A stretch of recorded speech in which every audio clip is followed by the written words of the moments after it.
Made and missed. Going to recap Anthony's 6 bets of the week. Had a great week. Woo, back on track, baby. Actually, going to be 7 bets with a Thursday night game. That's Undefeated so far this season. On Thursday nights, yeah, it's been good, man. I'm telling you. Hopefully, if you've been listening along and betting along, your pockets are a little heavier this week after a pretty good haul. And we started out with that Thursday night game, and it carried through to Sunday, baby, because we did pretty well. Yeah, you talked about the bounce back week all week last week on all 5 shows, and here we are again this week, feeling good, right? Because it happened for both of us. We'll get more into that later, but let's kick it off here. Let's start off with the Thursday night game. We had, the Tua controversy, but really Joe Burrow getting back on track here. Yes. Big win for the Bengals. Yeah, now tied with Baltimore. We knew that's what it was all about. Miami coming off the Super Bowl win versus the Bills there, and then coming back down to earth. Yeah, Tua, hopefully he's all right. But the Bengals desperately needed this win. That's why I picked them. I expected them to win by more than 3 points, and they did. This was a big game, a big win, a nice win for those of us that bet it. Big start to the check mark for me on this one. Bam, win on the week. And again, 4-0 so far on Thursday Night Football. I'm loving it. Yeah, 1 for 1. And let's move into your 6th most confident bet of last week. It was the Denver Broncos at the Las Vegas Raiders. Raiders get their first win here. Yeah, again, I thought that the Raiders were in desperation mode and were going to throw whatever they needed to in order to win this game, and they did pull it off. Still an ugly game. The score doesn't reflect how bad both of these two teams are. I don't know how to say it any differently, but luckily for me, the Raiders did what they had to do and won. And yeah, another check for this game, another win in the book. 2 for 2. Let's move into number 5 most confident bet of the week. That would have been Kansas City at the Tampa Bay Buccaneers. Kansas City in full control of this one throughout. Yeah, Kansas City was only -1. This was basically a pick 'em, and I did pick the Chiefs to win. I knew that Tom Brady was getting his stuff back, but like we said, the Chiefs really needed to make a statement win that they are one of the best teams in the NFL, and the Bucs are just in preseason mode until the end of the year when they really turned it on. Yeah, and will Tom Brady be distracted? There's divorce stuff I don't all over the internet. Yeah, I mean, I'm trying to get through it, get around it, but you just can't do it. So yeah, we'll leave the guy alone. Let him play football. Being a distraction. Big things this game though is Tampa Bay's trying to run the ball too much early on. You're down 14. You got to start start slinging it, right? Mm-hmm, chance you have against and I knew that they couldn't hang with the Chiefs in that sense when it comes to putting points up at this point. Maybe later on in the season when they're again at their peak, once everybody's healthy and they've got their rhythm down. But right now, this was the first few snaps that they've all had together on offense with the wide receivers and Tom Brady. So, yeah, it's going to take them a little while. Big win for the Chiefs, but also a big check for me. 3 for 3. So far, so good. Let's move into number 4, which is the LA Rams -2.5 or +2.5 at the San Francisco 49ers. Yeah. Rams get the big win here. This is what I get for picking the Monday night game and betting against San Francisco when they've beaten the Rams. It was 6. It's now 7 straight times in the regular season. Unbelievable for a Rams team that has been really good. And this being a super primetime matchup between two heavyweights. I really thought the Rams were going to have the edge in this one because, the 49ers looked like a more pedestrian team last week, but they know how to turn it on versus the Rams. And so this one was a huge X through the sheet for me. Definitely a loss. These losses, though, at least hurt a little less than the 0.5 point losses. Those ones are always very tough. They sting. But kind of knew the way the game went that this was not going to go in my favor. So 1 loss there. All right. So let's move into your 3rd most confident bet of the week. That would have been the Cleveland Browns at the Atlanta Falcons. This one could have went either way. Falcons pull it off at the end. Yeah, I mean, I really thought I was going to win this bet all the way down to the last drive when it was 23-20 and the Browns had the ball with a chance to score. But Brissett threw an interception, relying on the passes instead of the run game. Didn't give Nick Chubb the ball enough. I know they gave Kareem Hunt in there, and like I keep saying, you got to give it to freaking Nick Chubb. He's the beast right now. this game could cost the Browns in the long run, because they needed to at least win as many games as possible. This is a very winnable game without your star quarterback. Tough loss for the Browns, and it means a loss for us. It was only the Browns were -1.5, but they lose by 3, which is bad. So a big X in the score sheet. Fun fact on this game, though, the quarterback in the NFL right now who's the biggest winner against the spread, who beats the spread the most, is Marcus Mariota. Who knew it? So take Marcus Mariota with the points, ladies and gentlemen. Yeah, it's because that offense hasn't seen a rushing quarterback in 20 years, throws all the models off, right? Yeah, I mean, he's done it in his career, too. He's just very good at beating the spread.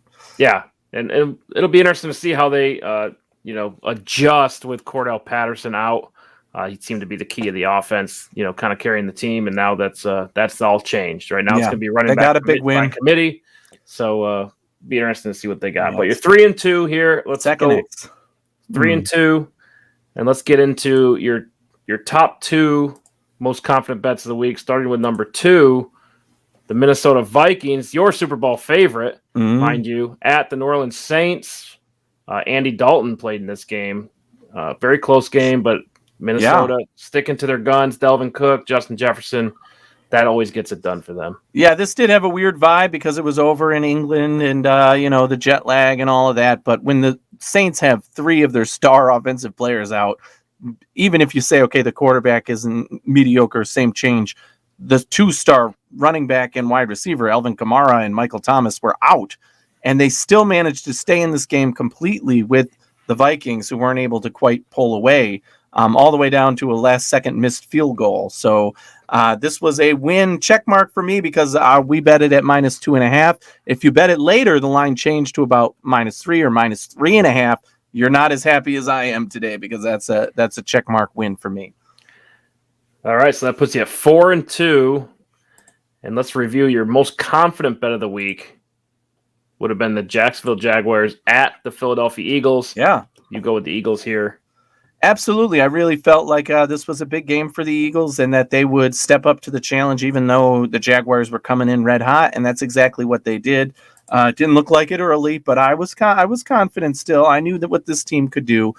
So comeback win for them and really a dominant performance is showing from start to finish that they can deal with being down in a game and still cover. They were -6.5. They win by 8. That is a huge check mark for me for my big bet of the week. Gotta love it. And 5-2 on the week for my picks. That's phenomenal again. That puts us at 17-11 on the season. We're trending back in the right direction, people. I'm telling you, this is where you want to be. Follow along, make those bets, people. We're making it rain here. Yeah, that's pretty good. We talked about the bounce back week, and there it is, right? 5-2, pretty good overall. As long as you're making money in this business, I think you're doing okay. That's right. If anything over 500 is phenomenal, and we're at like 600 right now, so that's a pretty good spot to be. Definitely, keeps it fun, right? A lot of games left, but so far I'm having fun. How about you? Absolutely, yeah. You gotta love. That's what it's all about, right? Yeah, in the end, you're playing within your means. I don't care if you bet $1 or $100 on the game. You're playing within your means. You're having fun. That's what matters most. For sure. Let's get into our make and miss of the week. We do this every single week. Go through, what we think is the biggest make of the week. Who benefited the most? Who made the best call? Who made the best kick? And then we'll get into miss of the week, the anti-make, right? Who missed a field goal? Who, made a dumb call? Who got divorced? Right? Yeah. Womp womp. Yes, absolutely. Well, my make of the week, we were just talking about that Eagles-Jags game, and my make of the week has to go to Jalen Hurts. I mean, you look at the game, you start the game by throwing a pick six. You're already down 7-0. Jalen Hurts of 2021 would probably get in his feelings and start playing worse in that game. But the Jalen Hurts we're seeing in 2022 is an MVP caliber player. And he did not get in his feelings, and they ended up going down 14-0 even, and he was able to lead this team back. Now, they relied a lot on the run game, but he did what he had to do too, and it consistently, from start to finish, looked like they knew they were going to win this game all along, no matter what the score was, and they played a great game. So credit to all of the Eagles, but Jalen Hurts especially for showing that, I can be down big in a game, and I'm going to come back. I know that the Bills and Josh Allen did something similar, but we're talking about, Jalen Hurts, who was written off last year as, is he really the guy, turning into the MVP type quarterback he is this year. So definitely gets my make of the week. Good job, Eagles, and thank you for covering. Yeah, that always helps. Jalen Hurts on fire, continues to, carry the team. Currently second in total yards on the season. They're only 5 yards behind the Detroit Lions. Eagles continue to find a ways to win. I'm not sure. The Lions seem to come up short all the time. But anyway, let's get into your miss of the week. Who did you have for swing and miss? Oh man, some good options here, and I always forget which one I go with when we do these. I can't remember which one I actually. The note you put up here is Green Bay. Oh my God, yes, right. Oh man, talk about pathetic, right? So my miss of the week is the Green Bay Packers. If you're a Packers fan, I hope you're in touch with reality right now. Your team sucks, all right? Your team sucks. I don't care what their record is. They're 3-1. They're probably going to be 4-1 after this week, and your team is terrible. It reminds me a lot of the Cardinals last season when everybody was lauding them for going 8-1 when they faced the worst opponents in the NFL up to that point. The Green Bay Packers this week ended up playing most of the game against the third-string quarterback who looked like he was a starting caliber quarterback against this defense. What the heck? And the offense, same thing. You're dropping passes. You're messing things up against a team that's playing their third-string quarterback. You had to go to overtime to win the game.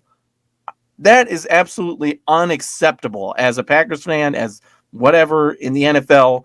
To me, they need to go back to playing high school if you can't beat a third-string quarterback in the NFL in a game like this where you had a lead. You blew the lead. You let them come back.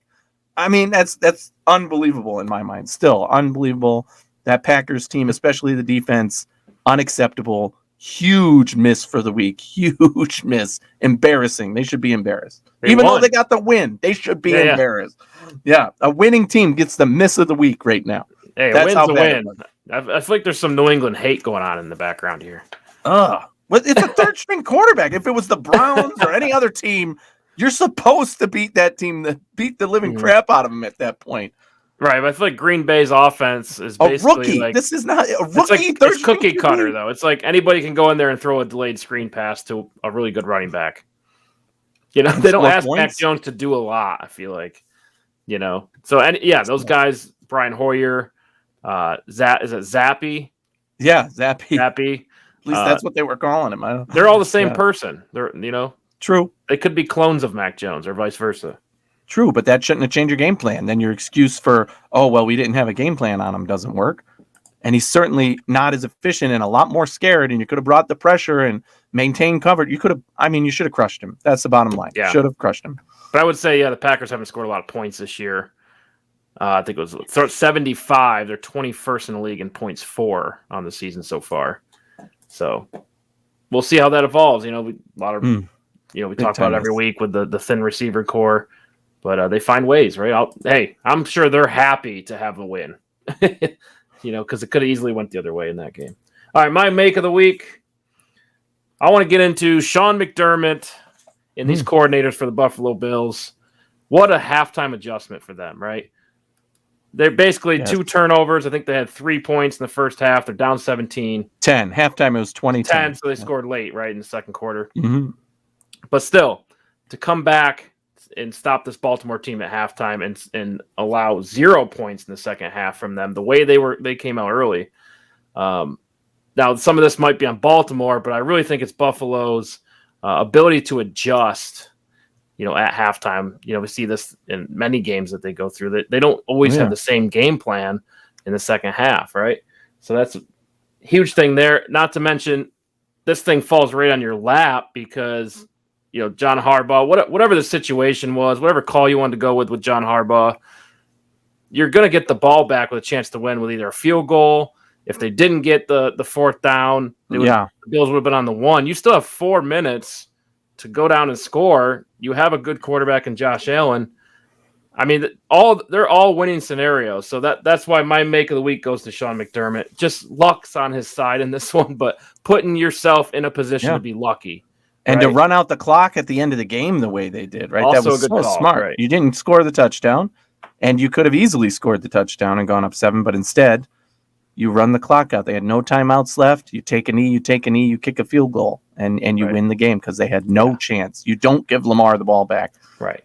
Even though you dominated in the second half and gave up no points. And the point is, like, you got to put yourself in position to be lucky, and that's how you look like a hero. Sean McDermott gets the credit for this. Josh Allen gets the credit for this because you put yourself in a good position. Yeah. Right? Ken Dorsey gets a little bit of redemption too, right? Everybody knows his name now because of that fit he threw during the Miami game, but he's a good offensive coordinator. Don't get it mixed up.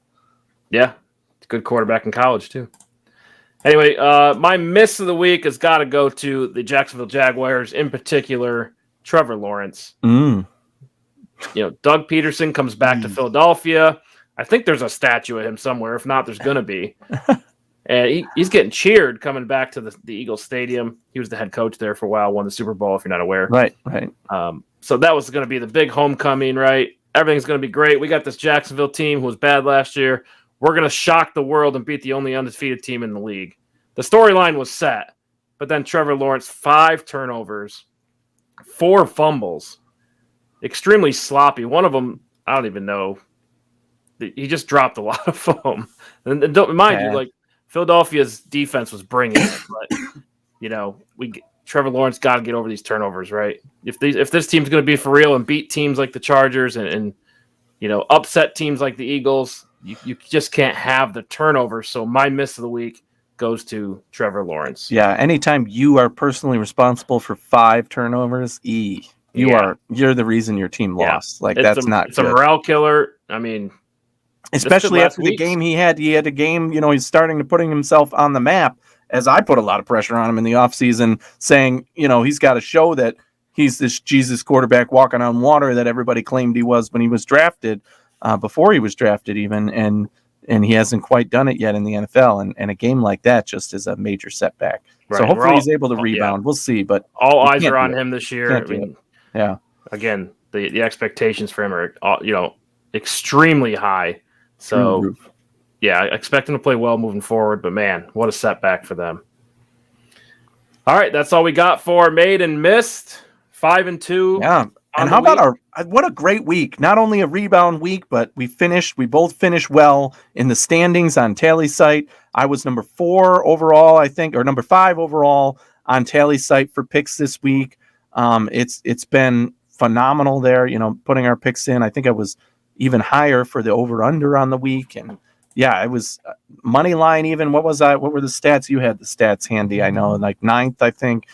So out of almost 400 professionals who work in this industry making picks here, I was that high. And it's always good when you can rank like that. And even in the overall standings, right? I mean, we talked about how I had the one bad week. That does happen in the NFL, especially with betting.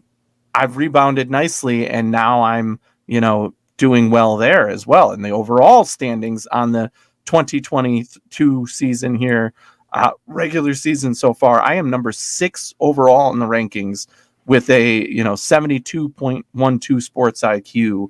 And my overall record right now is 93, 64, and 3, which is a 58%. Anything over 50 is good. Mm-hmm. I'm at 58. That is, again, number 6 out of 400 plus, pretty good. 400-ish people picking. So that's not bad. For those of you who don't know what Tally Site is, they basically tally people who call themselves sports analysts, people who are tied to legitimate organizations or have been podcasting for a number of years. So they're legitimate.